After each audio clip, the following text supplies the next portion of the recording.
고요한 겨울밤, 갑자기 비닐하우스에서 삐걱, 우두둑 하는 소리가 들려온다면 어떤 생각이 드시나요? 혹시 바람 소리라고, 원래 나는 소리라고 애써 무시하고 계신가요? 하지만 그 소리는 사실 여러분의 소중한 자산이 보내는 마지막 비명일지도 모릅니다. 안녕하세요. 여러분의 성공적인 농사를 응원하는 채널입니다. 오늘은 많은 분들이 간과하지만 겨울철 비닐하우스 붕괴의 가장 큰 원인이 되는 3가지 위험, 신호와 그것을 해결하는 방법에 대해 낱낱이 파헤쳐 보겠습니다. 오늘 영상을 끝까지 보시면 왜 멀쩡해 보이던 비닐하우스가 한순간에 폭삭 주저앉는지, 그리고 그것을 막기 위해 지금 당장 무엇을 확인해야 하는지 확실하게 알게 되실 겁니다. 여러분의 수년간의 노력이 한순간에 눈더미에 무너지지 않도록 지금 바로 시작하겠습니다. 본격적인 점검에 앞서 왜 유독 겨울이 비닐하우스에게 이토록 가혹한 계절인지 먼저 이해해야 합니다. 단순히 춥기 때문만은 아닙니다. 겨울은 눈, 바람, 그리고 얼음이라는 3가지 파괴자가 동시에 공격해오는 계절입니다. 첫째, 눈의 무게입니다. 솜처럼 가벼워 보이는 눈이지만 습기를 머금은 습설은 제곱미터당 수백 킬로그램의 압력을 가할 수 있습니다. 이는 소형차 한 대가 비닐하우스 지붕 위에 올라가 있는 것과 마찬가지입니다. 둘째, 칼날 같은 겨울바람입니다. 바람은 구조물을 지속적으로 흔들어 연결부를 헐겁게 만들고 약해진 피복제를 순식간에 찢어버립니다. 마지막으로 보이지 않는 암살자, 바로 얼고녹기를 반복하는 동결융해 작용입니다. 땅속의 수분이 얼면서 팽창의 기초를 들어올리고 구조물 틈새에 스며든 물이 얼면서 틈을 더욱 벌려놓습니다. 이 3가지 힘이 복합적으로 작용할 때 비닐하우스는 설계된 하중을 초과하여 결국 붕괴에 이르게 되는 것입니다. 이제 이 파괴자들이 공격하는 가장 취약한 3곳을 집중적으로 살펴보겠습니다. 첫 번째 점검 포인트, 바로 모든 구조의 시작점인 기초입니다. 대부분의 사람들은 눈에 보이는 지붕이나 기둥만 걱정하지만 모든 붕괴의 전조는 발밑에서 조용히 시작됩니다. 특히 독립기초나 주춧돌 방식으로 지어진 비닐하우스는 더욱 취약합니다. 겨울철 땅이 얼었다 녹았다를 반복하면서 발생하는 서리발 현상, 또는 동상융기는 기초를 불균등하게 들어 올리거나 침하시킵니다. 한쪽 기둥은 몇 센티미터 솟아오르고 다른 쪽은 그대로 있다면 비닐하우스 전체의 수평이 깨지면서 프레임에 엄청난 뒤틀림 응력이 발생합니다. 이것이 바로 삐걱 소리의 주된 원인 중 하나입니다. 지금 당장 비닐하우스 문이 예전처럼 부드럽게 닫히는지 확인해 보세요. 문이 잘 맞지 않거나 어딘가 걸리는 느낌이 든다면 이미 기초의 변형이 시작되었다는 강력한 신호입니다. 또한 기둥과 땅이 만나는 지점에 틈이 벌어져 있지는 않은지, 주변 흙이 비정상적으로 솟아오른 곳은 없는지 꼼꼼히 살펴보셔야 합니다. 이런 미세한 변화를 방치하면 그 뒤틀림이 누적되어 가장 약한 연결부부터 파괴되기 시작합니다. 기초 문제를 더욱 심층적으로 살펴보겠습니다. 기초의 안정성은 토양의 종류와 배수 상태에 따라 크게 달라집니다. 만약 여러분의 비닐하우스가 물 빠짐이 좋지 않은 점토질 토양 위에 세워져 있다면 문제는 더욱 심각해집니다. 점토질 토양은 물을 많이 머금고 있기 때문에 겨울철 동결 시 부피 팽창률이 훨씬 큽니다. 이는 곧 더 강력한 힘으로 기초를 밀어 올린다는 의미입니다. 비가 온 뒤에 비닐하우스 주변이 오랫동안 질퍽거린다면 긴장하셔야 합니다. 이를 확인하는 가장 좋은 방법은 긴 막대나 수평계를 이용해 비닐하우스 바닥의 가로대나 주요 기둥들의 수평을 직접 측정해 보는 것입니다. 만약 특정 구간에서 눈에 띄는 기울어짐이 발견된다면 즉각적인 조치가 필요합니다. 많은 분들이 조금 기운 것쯤이야 괜찮겠지라고 생각하는 큰 착각을 하십니다. 하지만 비닐하우스는 모든 부재가 유기적으로 연결된 하나의 시스템입니다. 한 곳의 불균형은 전체 시스템에 스트레스를 전달하는 도미노 현상을 일으킵니다. 지금 당장 줄자를 들고 비닐하우스의 대각선 길이를 양방향으로 재어보세요. 두 길이의 차이가 크다면 이미 구조가 상당히 뒤틀려 있다는 증거입니다. 그렇다면 불안정한 기초 문제를 발견했을 때 어떻게 대처해야 할까요? 가장 근본적인 해결책은 비닐하우스를 짓기 전에 땅을 깊게 파고 자갈과 모래로 배수층을 만든 뒤 동결심도 아래까지 기초를 내리는 것이지만 이미 지어진 비닐하우스에는 적용하기 어렵습니다. 따라서 현실적인 보강책이 필요합니다. 우선 비닐하우스 주변으로 배수로를 깊게 파서 물이 고이지 않고 신속하게 빠져나가도록 만들어야 합니다. 땅이 머금는 물의 양 자체를 줄이는 것이 급선무입니다. 또한 기울어진 기둥 주변의 땅을 파내고 자갈이나 쇠석을 채워 다져주는 것만으로도 추가적인 침하나 융기를 어느 정도 예방할 수 있습니다. 만약 특정 기둥이 심하게 솟아올랐다면 자동차용 유압잭 등을 이용해 해당 부분의 구조물을 조심스럽게 들어올린 뒤 기초 하부에 흙을 걷어내고 수평을 다시 맞추는 작업이 필요할 수 있습니다. 이는 전문가의 도움이 필요할 수 있는 작업이지만 상황이 심각하다면 고려해 봐야 합니다. 가장 중요한 것은 기초의 불안정은 시간이 해결해주지 않는다는 사실을 인지하는 것입니다. 오히려 시간이 지날수록 문제는 악화될 뿐입니다. 두 번째 점검 포인트는 바로 연결부와 고정 장치입니다. 비닐하우스의 뼈대, 즉 프레임이 아무리 튼튼해도 각 뼈를 연결하는 관절이 약하다면 아무 소용이 없습니다. 이곳이 바로 비닐하우스의 아킬레스건입니다.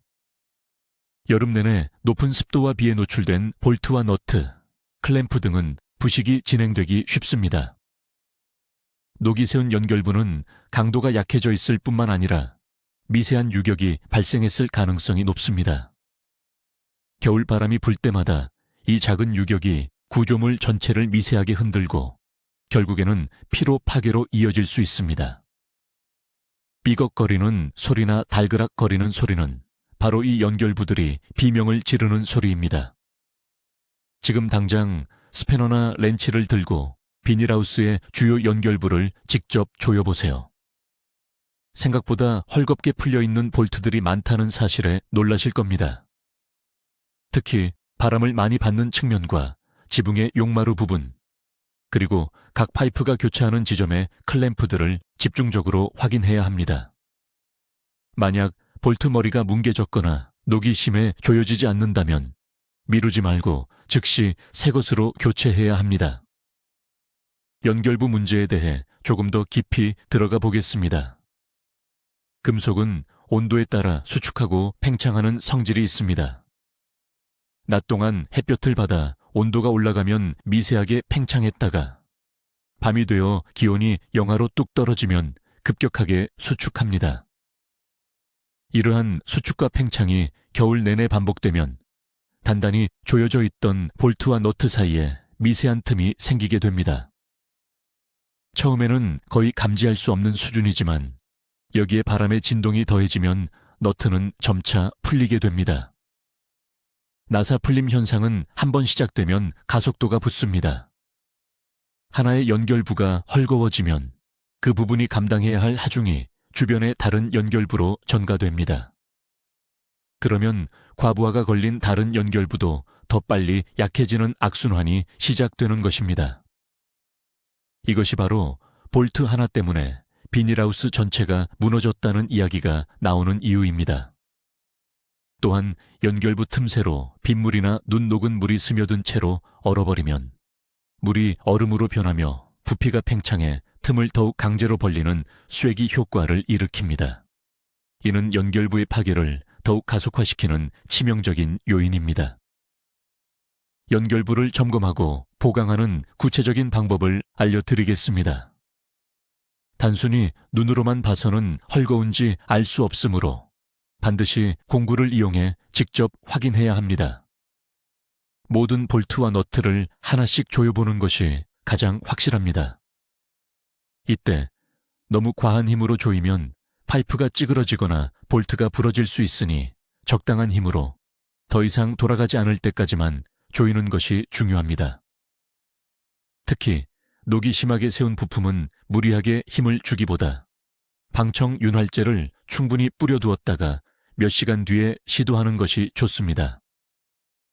만약 부식이 너무 심해 제 기능을 하기 어렵다고 판단되면 규격에 맞는 새 부품으로 과감히 교체해야 합니다.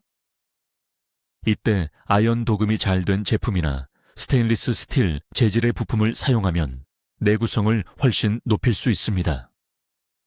또한 진동에 의한 풀림을 방지하기 위해 일반 너트 대신 나일론 삽입 롱너트 나일로시 N너트나 스프링 와셔를 함께 체결하는 것도 매우 효과적인 방법입니다.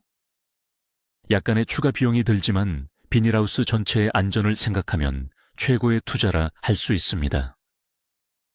연결부 점검에서 많은 분들이 놓치는 부분이 있습니다. 바로 비닐이나 폴리카보네이트 같은 피복제를 프레임에 고정하는 패드와 스프링입니다. 이 부분의 고정이 부실하면 강한 바람이 불 때 피복제가 펄럭이면서 엄청난 힘으로 프레임을 잡아당기게 됩니다. 마치 도치바람을 받아 배를 움직이는 것과 같은 원리입니다. 이 펄럭임은 단순히 시끄러운 소리를 내는 것에서 그치지 않고 피복제를 고정하는 스프링을 서서히 이탈시키거나 패드를 변형시킵니다. 한번 틈이 벌어지기 시작하면 바람이 그 틈으로 파고들어 내부 압력을 높이고 결국에는 비닐 전체가 찢겨나가거나 프레임까지 함께 뜯겨나가는 최악의 상황을 맞이할 수 있습니다. 비닐하우스의 측면과 지붕의 모든 패드 고정 상태를 손으로 눌러보고 흔들어보며 꼼꼼히 확인해야 합니다. 스프링이 헐겁거나 빠진 곳은 없는지, 패드가 찌그러지거나 파손된 곳은 없는지 살펴보세요. 특히 바람이 주로 불어오는 방향의 측면과 출입문 주변이 가장 취약하므로 더욱 세심한 점검이 필요합니다. 헐거운 스프링은 즉시 다시 단단히 끼워 넣고 손상된 패드는 교체하는 것이 바람직합니다. 세 번째 점검 포인트는 비닐하우스의 피복제와 프레임 자체의 건전성입니다. 튼튼한 기초와 연결부를 가졌더라도 눈의 무게를 직접적으로 받아내는 지붕과 프레임에 문제가 있다면 소용없습니다. 먼저 피복제를 살펴보겠습니다. 비닐이나 농업용 필름은 자외선에 의해 시간이 지나면서 경화되고 약해집니다. 육안으로는 멀쩡해 보여도 작은 흠집이나 접힌 부분에 미세한 균열이 가 있을 수 있습니다. 이 작은 상처가 폭설의 무게를 견디지 못하고 찢어지기 시작하면 그 찢어진 부분으로 하중이 집중되면서 걷잡을 수 없이 파손이 확대됩니다. 비가 온 다음 날 비닐하우스 안으로 들어가 바닥에 물이 떨어진 곳이 없는지 확인해 보는 것이 좋습니다. 물이 샌다는 것은 그 부분의 피복제에 구멍이나 균열이 있다는 명백한 증거입니다. 또한 햇빛이 강한 날 밖에서 비닐하우스 내부를 들여다보며 유난히 빛이 새어 들어오는 곳이 없는지 확인하는 것도 좋은 방법입니다. 작은 구멍이라도 발견되면 전용 보수 테이프를 이용해 안팎으로 꼼꼼하게 붙여서 더 이상 커지지 않도록 막아야 합니다. 이제 프레임 자체의 건전성을 확인해 볼 차례입니다. 프레임은 비닐하우스의 골격입니다. 이 골격에 변형이 생기면 특정 부위에 하중이 쏠리게 되어 붕괴 위험이 기하급수적으로 증가합니다. 특히 여름철 태풍이나 강풍으로 인해 혹은 농기계와의 충돌 등으로 자신도 모르는 사이에 프레임 파이프가 살짝 휘거나 찌그러진 곳이 있을 수 있습니다. 이런 손상 부위는 평소에는 문제를 일으키지 않다가 폭설이 내려 엄청난 수직 하중이 가해졌을 때 가장 먼저 꺾이거나 주저앉게 됩니다. 긴 막대나 줄을 이용해 주요 석가래나 도리 파이프들이 일직선을 유지하고 있는지 확인해 보세요. 만약 눈에 띄게 활처럼 휘어있는 부분이 있다면 그곳이 가장 위험한 지점입니다. 또한 파이프 표면에 심한 녹이 슬어 있거나 부풀어 오른 곳은 없는지도 확인해야 합니다. 녹은 파이프의 두께를 얇게 만들어 강도를 저하시키는 주범입니다. 특히 용접 부위는 부식에 더 취약하므로 더욱 세심하게 살펴봐야 합니다. 프레임의 약점을 보강하는 가장 효과적인 방법은 내부에 보강 지지대를 설치하는 것입니다.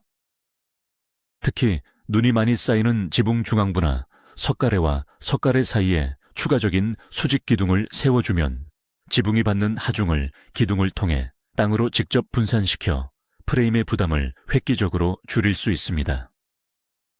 보강 지지대는 두꺼운 파이프나 강목 등을 이용해 만들 수 있으며 상단은 석가래를 단단히 받치고 하단은 벽돌이나 넓은 판재를 깔아 힘을 받는 면적을 넓혀 땅속으로 파고 들어가지 않도록 해야 합니다. 일시적인 조치지만 폭설 예보가 있을 때 이 보강 지지대 몇 개를 설치하는 것만으로도 비닐하우스의 생존 확률을 극적으로 높일 수 있습니다. 또한 비닐하우스의 폭이 넓은 경우 좌우 측면을 와이어나 튼튼한 끈으로 연결하여 수평 방향으로 당겨주는 가사엘을 설치하는 것도 구조의 뒤틀림을 막는 데 매우 효과적입니다. 이는 구조물을 하나의 단단한 상자 형태로 만들어주어 바람이나 눈의 불균등한 하중에 훨씬 잘 견디게 해줍니다. 많은 분들이 제설의 중요성을 간구합니다. 아무리 튼튼하게 보강을 했더라도 설계 하중을 초과하는 눈이 계속 쌓이도록 방치하는 것은 매우 위험합니다. 특히 밤새 내린 눈이 낮 동안 햇볕에 살짝 녹았다가 다시 얼어붙는 과정이 반복되면 눈은 단단한 얼음층으로 변하면서 무게가 급격히 증가하고 지붕에 그대로 고착됩니다. 따라서 눈이 내리기 시작하면 가급적 자주, 그리고 눈이 그친 직후에는 즉시 제설 작업을 하는 것이 원칙입니다. 제설 시에는 지붕에 직접 올라가는 위험한 행동은 절대 금물입니다. 긴 장대나 전용 제설 도구를 이용해 비닐하우스 아래에서 안전하게 작업해야 합니다. 이때 한쪽만 집중적으로 쓸어내리면 하중 불균형으로 인해 오히려 구조에 무리를 줄 수 있으므로 지붕의 좌우를 번갈아 가며 대칭적으로 눈을 제거하는 것이 중요합니다. 또한 비닐하우스 내부의 온도를 난방기 등을 이용해 영상으로 유지하면 지붕에 쌓인 눈이 자연스럽게 녹아내리도록 유도할 수 있어 제설 작업에 큰 도움이 됩니다. 약간의 난방비가 아깝다고 생각할 수 있지만 비닐하우스 전체를 잃는 것에 비하면 훨씬 경제적인 선택입니다. 기초점검의 심화 과정으로 땅과 직접 닿는 기둥 아랫부분의 부식 상태를 확인하는 것이 중요합니다. 특히 쇠파이프 기둥을 땅에 직접 묻는 방식으로 시공한 경우 흙과 맞닿는 부분은 항상 습기에 노출되어 있어 부식이 매우 빠르게 진행됩니다. 겉보기에는 멀쩡해도 땅속에 묻힌 부분은 이미 심각하게 부식되어 강도가 약해져 있을 수 있습니다. 의심되는 기둥 주변의 흙을 조심스럽게 파내어 파이프의 상태를 직접 눈으로 확인하는 것이 가장 확실합니다. 만약 부식이 심각하다면 해당 기둥 옆에 새로운 기둥을 보강하여 하중을 분산시키거나 부식된 부분을 잘라내고 새로운 파이프를 용접하여 연결하는 등의 조치가 필요합니다. 또한 앞으로의 부식을 방지하기 위해 기둥 하부에 콜타르나 방청 페인트를 두껍게 칠해주는 것이 좋습니다. 이 작업은 번거롭지만 비닐하우스의 수명을 몇 년 이상 연장할 수 있는 매우 중요한 예방 정비입니다. 마치 사람의 치아처럼 문제가 생기기 전에 미리 관리하는 것이 최선입니다. 연결부 점검 시에는 볼트와 너트뿐만 아니라 클램프 자체의 상태도 면밀히 살펴봐야 합니다. 클램프는 파이프와 파이프를 잡아주는 중요한 부품으로 시간이 지나면서 변형되거나 균열이 발생할 수 있습니다. 특히 과도한 힘으로 볼트를 조였거나 지속적인 진동에 노출된 클램프는 눈에 잘 띄지 않는 미세 균열, 미크로 크랙이 발생했을 수 있습니다. 평소에는 버티다가도 폭설로 인해 갑작스럽게 큰 하중이 가해지면 이 균열이 순식간에 벌어지면서 파괴될 수 있습니다. 망치로 클램프를 가볍게 두드려 보았을 때 둔탁한 소리가 아닌 맑은 금속성 소리가 나는지 확인해 보는 것도 상태를 점검하는 한 가지 방법입니다. 만약 균열이 의심되거나 심하게 변형된 클램프가 발견된다면 주저하지 말고 즉시 교체해야 합니다. 클램프 몇 개를 아끼려다 비닐하우스 전체를 잃는 우를 범해서는 안 됩니다. 또한 클램프와 파이프가 맞닿는 부분에 미끄럼 방지 처리가 되어 있는지 혹은 시간이 지나 마모되지는 않았는지 확인하는 것도 중요합니다. 마찰력이 약해지면 강한 바람에 파이프가 클램프 안에서 미끄러지며 구조가 틀어질 수 있기 때문입니다. 피복제의 수명과 상태에 대해 더 이야기해 보겠습니다. 일반적으로 농업용 비닐 PE 필름의 수명은 기능성 코팅이나 두께에 따라 다르지만 보통 3년에서 5년 사이입니다. 이 기간이 지났다면 겉보기에 아무리 깨끗하더라도 자외선으로 인한 노화로 인해 재료의 인장 강도가 현저히 떨어진 상태일 가능성이 높습니다. 손으로 힘껏 당겨보았을 때 예전보다 쉽게 늘어나거나 찢어지는 느낌이 든다면 교체 시기가 되었다는 신호입니다. 특히 비닐을 교체할 때는 비닐의 폭과 길이를 정확히 측정하여 팽팽하게 당겨서 설치하는 것이 매우 중요합니다. 비닐이 느슨하게 설치되면 바람에 펄럭이면서 프레임에 지속적인 충격을 주고 빗물이나 눈이 고이는 물주머니 현상을 유발하여 특정 지점에 하중을 집중시키게 됩니다. 이는 붕괴의 직접적인 원인이 될 수 있습니다. 팽팽하게 잘 덮인 비닐은 그 자체만으로도 구조의 강성을 높여주는 역할을 한다는 점을 기억해야 합니다. 오래된 비닐을 아깝다고 계속 사용하는 것은 시한폭탄을 머리에 이고 있는 것과 같습니다. 프레임 구조의 안정성을 높이는 또 다른 중요한 요소는 중방과 가로대의 역할입니다. 중방은 비닐하우스의 측면 중간 높이에서 기둥과 기둥을 수평으로 연결해주는 부재로 측면 강성을 확보하고 기둥들이 옆으로 밀리는 것을 막아주는 핵심적인 역할을 합니다.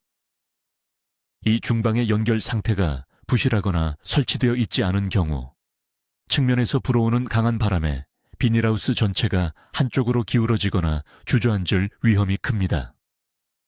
모든 기둥에 중방이 제대로 연결되어 있는지, 연결 클램프는 단단히 조여져 있는지 반드시 확인해야 합니다. 만약 중방이 없다면 지금이라도 설치하는 것을 적극 권장합니다. 또한 바닥면에 설치되는 가로대 역시 기둥 하부가 벌어지거나 오므라드는 것을 막아주는 중요한 역할을 하므로 연결 상태 및 부식 여부를 꼼꼼히 점검해야 합니다. 이처럼 눈에 잘 띄지 않는 수평 부재들이 사실은 비닐하우스의 전체적인 구조 안정성을 유지하는 데 결정적인 기여를 한다는 사실을 잊지 말아야 합니다. 비닐하우스의 출입문과 환기창 역시 잠재적인 약점이 될 수 있습니다. 이 부분들은 구조적으로 열려있는 공간이기 때문에 다른 벽면에 비해 구조적 강성이 떨어질 수밖에 없습니다. 특히 출입문 주변의 프레임은 문을 여닫을 때의 충격과 진동이 계속해서 누적되는 곳입니다. 문틀을 구성하는 파이프의 연결부가 헐거워지거나 용접 부위에 균열이 생기지는 않았는지 확인해야 합니다. 또한 문짝 자체가 뒤틀리거나 제대로 닫히지 않아 틈이 벌어져 있다면 강풍이 이 틈으로 파고들어 비닐하우스 내부 압력을 급격히 높이는 원인이 될 수 있습니다. 이는 마치 풍선을 안에서 터뜨리는 것처럼 구조물 전체에 엄청난 힘을 가하게 됩니다. 모든 출입문과 창문이 빈틈없이 잘 닫히는지, 잠금 장치는 제대로 작동하는지 반드시 점검하고 필요하다면 문풍지나 보강제를 덧대어 틈새를 막아주어야 합니다. 사소해 보이는 틈 하나가 전체 붕괴의 시작점이 될 수 있습니다. 예방점검과 더불어 비상대응 계획을 미리 세워두는 것도 매우 중요합니다. 일기예보에서 대설경보나 강풍경보가 발령되었을 때 우왕좌왕하지 않고 미리 정해진 순서에 따라 신속하게 조치할 수 있어야 합니다. 예를 들어 보강 지지대를 어디에 어떻게 설치할 것인지, 제설 도구는 어디에 보관하고 있는지, 정전 시에 사용할 비상 난방 대책은 무엇인지 등을 미리 계획하고 가족이나 직원과 공유해야 합니다. 또한 만약의 사태를 대비해 농작물 재해 보험에 가입하는 것도 현명한 방법입니다. 보험은 피해를 막아주지는 못하지만 최악의 상황이 발생했을 때 제기할 수 있는 최소한의 발판이 되어줄 수 있습니다. 위험은 언제나 예고 없이 찾아옵니다. 나는 괜찮겠지라는 안일한 생각이 가장 큰 위험입니다. 철저한 사전 점검과 비상 계획만이 여러분의 소중한 자산을 지킬 수 있는 유일한 길입니다. 지금까지 살펴본 3가지 핵심 포인트 외에도 비닐하우스 주변 환경을 정리하는 것 역시 중요한 월동 준비의 일부입니다. 비닐하우스 주변에 바람에 날아갈 만한 물건들, 예를 들어 빈 농자재 포대나 가벼운 공구, 널빤지 등이 있다면 미리 치워두어야 합니다. 이런 물건들이 강풍에 날아가 비닐하우스를 찢거나 프레임에 부딪혀 손상을 입힐 수 있기 때문입니다.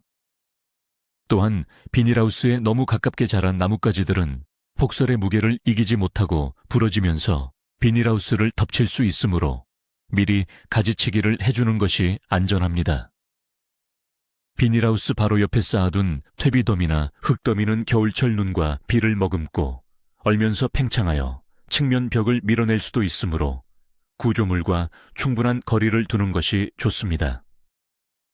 이처럼 비닐하우스 내부의 문제뿐만 아니라 외부의 잠재적 위험 요소를 제거하는 것까지가 진정한 의미의 월동 준비라고 할 수 있습니다. 마지막으로 강조하고 싶은 것은 정기적인 관찰의 습관입니다. 비닐하우스는 살아있는 생물과도 같아서 계속해서 상태가 변합니다. 오늘 멀쩡했다고 해서 내일도 안전하리라는 보장은 없습니다. 매일 아침 비닐하우스를 둘러보며 어제와 달라진 점은 없는지 확인하는 습관을 들이는 것이 중요합니다. 밤새 바람이 심하게 불었다면 연결부가 더 헐거워지지는 않았는지, 눈이 조금이라도 내렸다면 특정 부위에 집중적으로 쌓이지는 않는지, 이상한 소리가 들리지는 않는지 오감을 통해 비닐하우스의 상태를 점검해야 합니다. 이러한 일상적인 관찰을 통해 문제를 초기에 발견할 수만 있다면 대부분은 아주 적은 노력과 비용으로 해결할 수 있습니다. 큰 재앙은 언제나 작은 균열, 사소한 소리, 미세한 변화를 무시하는 데서 시작된다는 사실을 항상 기억하시기 바랍니다. 여러분의 꾸준한 관심과 보살핌만이 혹독한 겨울로부터 비닐하우스를 지켜낼 수 있는 가장 강력한 무기입니다. 이제 모든 점검 포인트를 알았으니 여러분이 흔히 가질 수 있는 오해, 즉 잘못된 믿음에 대해 이야기해 보겠습니다. 많은 분들이 비닐하우스는 원래 바람 불면 좀 흔들리고 삐걱거리는 거 아니야? 라고 생각합니다. 하지만 이는 매우 위험한 생각입니다. 건강한 구조물은 강한 외력에도 소음 없이 탄탄하게 버텨내야 합니다. 소음과 진동은 구조 어딘가에 유격이 생겼거나 과도한 스트레스를 받고 있다는 명백한 이상 신호입니다. 이 신호를 원래 그런 것이라고 무시하는 순간 여러분은 안전 점검의 골든타임을 놓치게 됩니다. 또 다른 오해는 눈이 오면 바로 쓸어내리면 되니까 괜찮다는 생각입니다. 물론 제설은 매우 중요하지만 폭설은 예고 없이 특히 잠든 밤 사이에 순식간에 쏟아질 수 있습니다. 하룻밤 사이에 수십 센티미터의 눈이 쌓이는 상황에서는 제설할 기회조차 없을 수 있습니다. 따라서 제설 능력에만 의존하지 말고 구조물 자체가 일정 수준 이상의 적설 하중을 견딜 수 있도록 미리 보강해두는 것이 필수적입니다. 설마 하는 마음이 설마 했던 사고를 부릅니다. 자, 오늘 우리는 겨울철 비닐하우스가 보내는 위험 신호, 즉 붕괴로 이어질 수 있는 3가지 핵심 포인트를 함께 점검해봤습니다. 첫째, 모든 것의 시작인 기초의 안정성. 둘째, 뼈와 뼈를 잇는 관절인 연결부의 결속력. 그리고 셋째, 눈과 바람을 직접 막아내는 피복제와 프레임의 건전성. 이 세 가지는 서로 유기적으로 연결되어 있어 어느 하나라도 문제가 생기면 전체 시스템을 위험에 빠뜨립니다. 오늘 알려드린 방법대로 점검하고 보강하는 데에는 아마 반나절 정도의 시간이 걸릴 겁니다. 하지만 이 몇 시간의 수고가 여러분의 수년간의 땀과 노력이 담긴 소중한 공간을 지켜줄 수 있습니다. 어느 추운 겨울 아침, 힘없이 주저앉은 비닐하우스의 잔해를 마주하는 끔찍한 상상을 해보십시오. 그 허탈함과 손실은 몇 시간의 노력과는 비교할 수 없을 겁니다. 오늘 영상이 여러분의 비닐하우스가 안전하게 겨울을 나는데 조금이나마 도움이 되었기를 바랍니다. 시청해 주셔서 정말 감사합니다. 이 영상이 유익했다면 구독과 좋아요를 꼭 눌러주세요. 그리고 여러분은 겨울철 비닐하우스를 관리하면서 겪었던 아찔한 경험이나 자신만의 특별한 노하우가 있으신가요? 아래 댓글로 여러분의 소중한 이야기를 공유해 주세요. 다른 분들에게도 큰 도움이 될 겁니다.